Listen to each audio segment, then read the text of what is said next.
꿈의 물질로 불려온 상온 초전도체가 개발됐다는 소식에 과학계는 물론이고 주식시장까지 들썩였습니다. 그러나 한국초전도저온학회는 최근 국내 연구진이 상온 초전도체라고 주장한 물질 AK99를 검증한 결과 상온 초전도체가 아니라는 결론을 내렸는데요. 이어 관련된 이야기 보도본부 김혜영 기자와 나눠보도록 하겠습니다.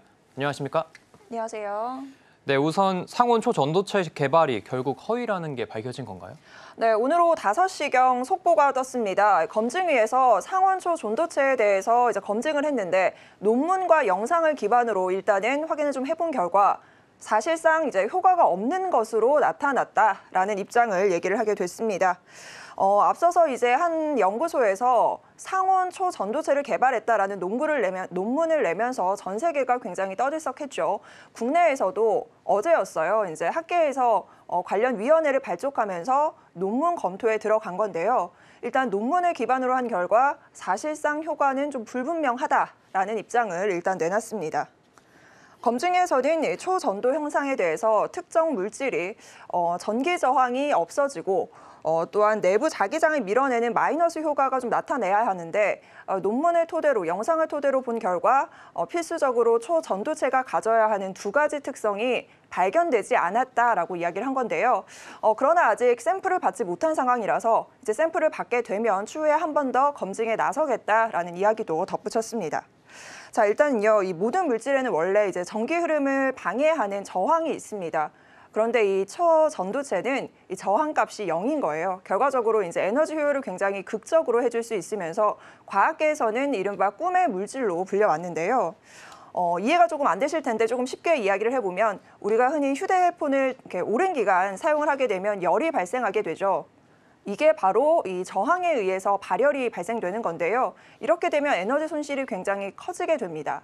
자, 그런데 이번에 상온에서의 초전도체가 개발됐다라는 논문이 나오면서 이런 현상이 이제는 없어지고 뭔가 꿈의 물질로서 자기부상 열차라거나 양자 컴퓨터라거나 미래 핵심 산업의 어떤 상용화가 조금 더 빨라지지 않을까라는 기대감이 들었던 건데요. 기존에도 초전도체가 구현되기는 했습니다. 하지만 환경이 굉장히 중요한데요. 기존에는 영하 200도 이하의 저온이나 혹은 또 굉장히 높은 압력에서만 구현이 됐습니다. 결과적으로 이게 상온, 우리의 일상생활에서 구현이 되느냐 여부가 굉장히 큰 관건이었는데 논문에서는 일단 상온에서의 초전도체가 개발이 됐다라고 이야기를 했고요. 검증위원회에서 확인을 해본 결과 아직까지는 이런 초전도체로 입증할 만한 이런 근거가 조금 부족하다라는 입장을 밝힌 겁니다.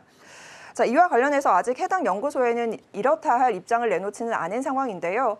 다만 지금 논문이 투고에 들어가서 심사를 받고 있는 상황이라서 샘플과 관련된 부분은 2에서 4주 정도 후에 검증회에다가 낼 예정이다라고 밝혔습니다.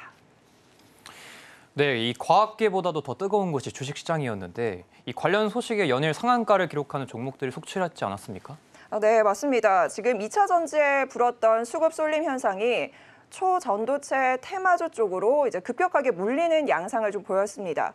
지난 22일 논문이 발표된 이후에 이 초전도체 테마주가 형성이 되고 연일 상승 랠리를 보였는데요. 사실 오늘 장에서도 상한가에 진입하는 종목들이 굉장히 많이 나타났습니다.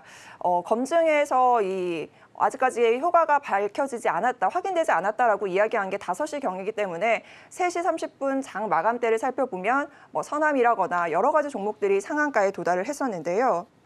자, 2차 전지에 대한 어떤 피로감, 그리고 또 어떤 추가적인 급등 랠리를 보이는 업종이나 섹터가 있을까, 이런 부분을 찾던 개인 투자자들의 수급이 굉장히 많이 쏠린 것으로 확인이 되고 있습니다. 앞서서 2차 전지가 굉장히 크게 상승을 하면서 나만 2차 전지를 갖고 있지 않는 이른바 상대적인 박탈감, 소외 현상을 느꼈던 우리가 포모 현상이라고 하죠. 이 포모 현상을 느꼈던 개인 투자자들이 초전도체가 개발됐다라는 논문만으로 굉장히 큰 수급이 몰리면서 거래량이 폭발적으로 증가를 했고요. 주가 상승을 견인을 해왔습니다. 자, 일단은 장 마감 후에 지금 대표적인 종목들 먼저 좀 살펴보시죠. 대표적으로 주식시장에서 5개 정도의 종목이 언급이 되는데요. 서남이나 덕성, 신성델타테크, 모비스, 원익, P&E 등입니다. 지금 주가 추이 보이시죠?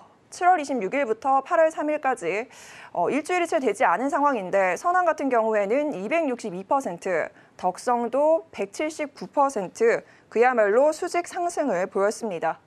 덕성과 성남 같은 경우에는 오늘까지 해서 3거래일 연속 상한가를 경신하기도 했는데요. 자, 이런 종목들이 테마주의 이름을 올리면서 분류가 된 이유도 참 가지각색입니다. 자, 일단은요, 덕성 같은 경우에는 초전도와 관련된 특허를 보유하고 있다라는 소식에 테마주로 엮이게 됐고요. 서남은 초전도체 선재를 제조한다라는 부분, 그리고 모비스는 초전도 관련 코일 관련 시스템 설계를 수주했다라는 이력 등이 부각이 됐습니다. 자, 이와 함께 신성 델타테크는 해당 연구소에 지분 투자를 진행한 VC의 지분을 보유하고 있다라는 점이 주가를 끌어올린 것으로 분석됩니다. 네, 이렇게 각각의 이유로 무섭게 주가가 오르면서 그야말로 초전도체 관련주의 광풍이라는 이야기가 나오고 있는데 당장 이렇게 되면 내일장 주가가 추락하는 것이 아니냐는 우려가 좀 나오겠습니다.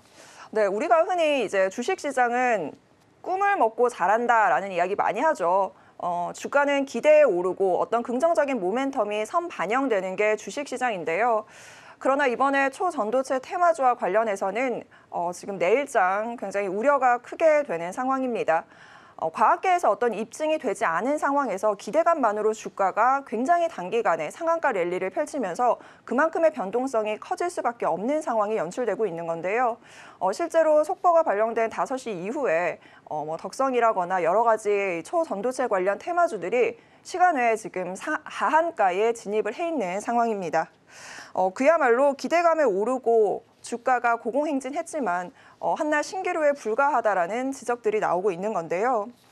실제 그리고 급등했던 기업들이 이 초전도체와 관련해서 실질적인 연관성이 있는지, 관계성이 있는지에 대해서는 사실 증권가에서 계속 회의적인 시각이 나오고 있는 상황이었습니다. 증권가에서는 이제 변동성이 확대될 수 있기 때문에 이런 테마주를 굉장히 조심해야 한다라는 이야기를 꾸준히 해왔는데요. 그러나 개인 투자자들의 수급이 굉장히 많이 몰렸던 부분들이 있었습니다.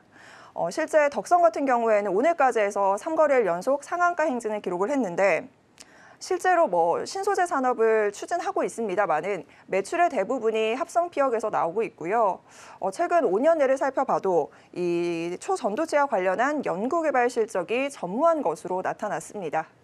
이와 함께 신성 델타테크는 유일한 연결고리가 지분인데요. 그러니까 해당 연구소에 투자한 VC의 지분을 신성 델타테크가 갖고 있다.